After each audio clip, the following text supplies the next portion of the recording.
Hey YouTube, it's Craig here, and I wanted to talk a little bit about what's new with the collection. So over the last 2 weeks, I've picked up some new things. The Waterman 54, I got this from Danny Aaron's at the show. I had it in a different case and I completely forgot about it, but it has its original price tag, number 54 for $4. Just very nice, chased hard rubber lever filler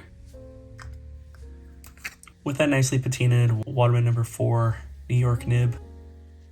So there you go, not necessarily new to the collection, but something that I forgot to talk about from my last video. Then I picked this up from Paul Allen on eBay. It is a Waterman 22. I really like taper caps. I'm trying to get more of them. This one has a crack in the cap that he fixed, but it doesn't cap very well. It doesn't post very well either, so it's not something that you can really use like that, but it's a pretty good pen, and it wasn't very expensive. Just another nice addition to the taper cap family. And we have this steel of a pen. This is another taper cap. Of course, these are all taper caps, and this is a 24. I got this from eBay, and they didn't really know what they were selling, and I got this for under $200, which is just fantastic. Really nice early number 4 nib on there. Just needs to be reworked a little bit. There you go, number 24 on the back. Eyedropper filled. This one has not been unscrewed for a long time. It's on there tight, so I don't want to break the thing, but pretty nice, under $200. The next pen is from Fountain Pen Hospital. This is a Gary Lehrer pen, and it is mother of pearl with abalone shell and alternating stripes, which is really rare for Waterman. This is a 622, so the 6 meaning the mother of pearl. It has a pretty nice early spoon feed on it, and the imprint is hard to see, but it's on the cap. This one is from between 1889 and 1902. Just a really nice example, and one that can be found in Gary's book. So there you have it, found in the book. Very nice. And then my friend Beatrix, who I met at the San Francisco Pen Show, she said, you should buy my taper caps. So I did. So I sent her some funds towards her taper caps. These are from Gary's collection as well. We have a nice 22 well-worn chased pen, but the nib looks great on this one.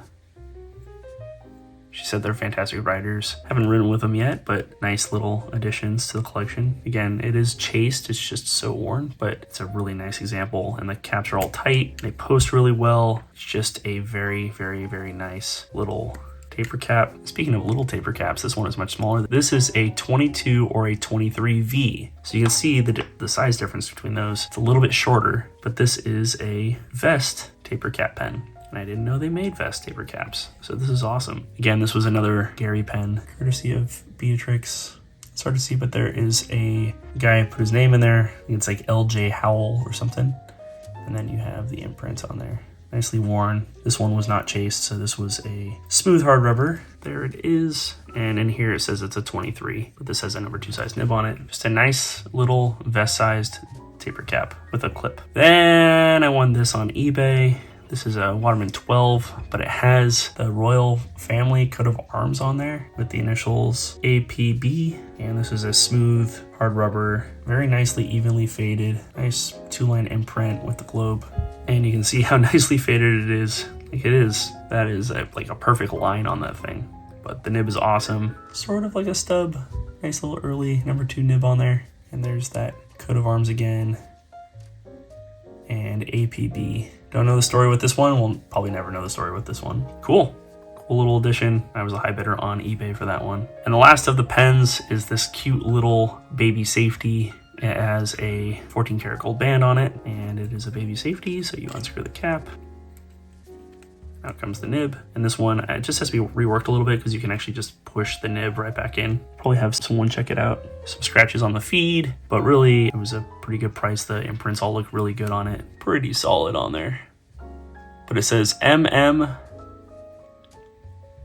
the 3 Tramps. Not sure why, but there you go. If I had to guess, I'd say this pen is from probably around 1920. That looks pretty awesome. Nice little safety. Will join all my other little tiny baby safeties that I have in my collection. And there you go, you guys. Those are the new pens that I've acquired over the last 2 weeks. That is not all I've gotten for the Waterman collection. I found these on Etsy. I love these things. These are our old Waterman traveling ink canisters. And unscrew the wooden top. There's a spring inside, and then that's where your ink bottle would go. Support in there for the rubber eyedropper piece. This was $30 on Etsy, all of the little details on there. And they had the wooden ones, I believe, up until like the early 20s, and then they switched to like an aluminum. It's like a nickel that they made them out of. And then they also have them in a Bakelite. I have a version of that as well. But I got this one as well as this one, which is in pretty rough shape, but the bottom looks fairly decent. It's missing most of its label, and then it has like really bad, not archival tape on here, but I'm gonna keep it there just because you try and remove that, it's gonna ruin what is left of the label. But the reason why I like this one so much, and the reason why I paid double what I paid for this one, is what's inside.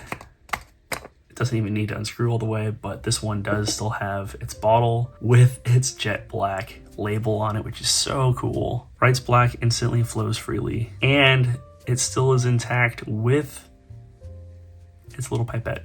So there you go. That's the reason why I paid $60 for this one versus the other one. Super cool. I have 9 wooden ones, 3 of the metal ones, and 2 of the Bakelite ones. Nice new addition to my little ephemera traveling inkwell collection.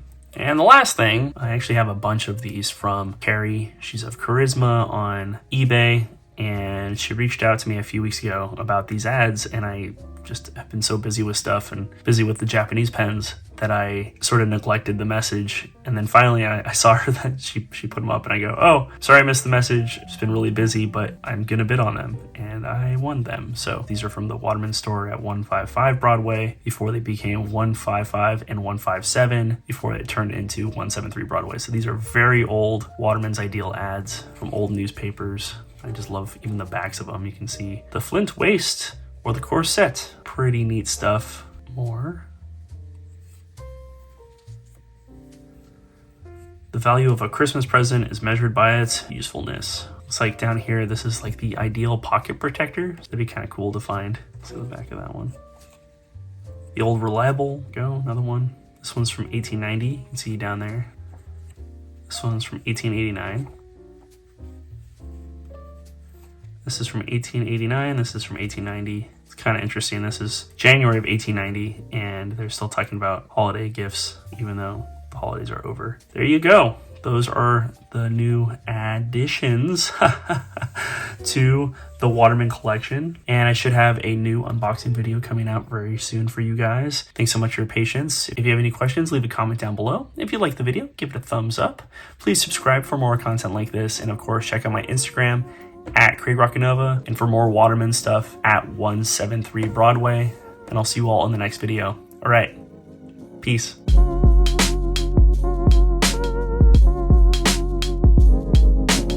I'm actually in the middle of editing this video, but I just want to give a shout out to my partner Steve, as well as my friends Matty and Alex. Thank you guys so much. I've been going through a lot with my mental health lately, and you guys have really helped me big time. So this video wouldn't have been possible without you guys, so thank you.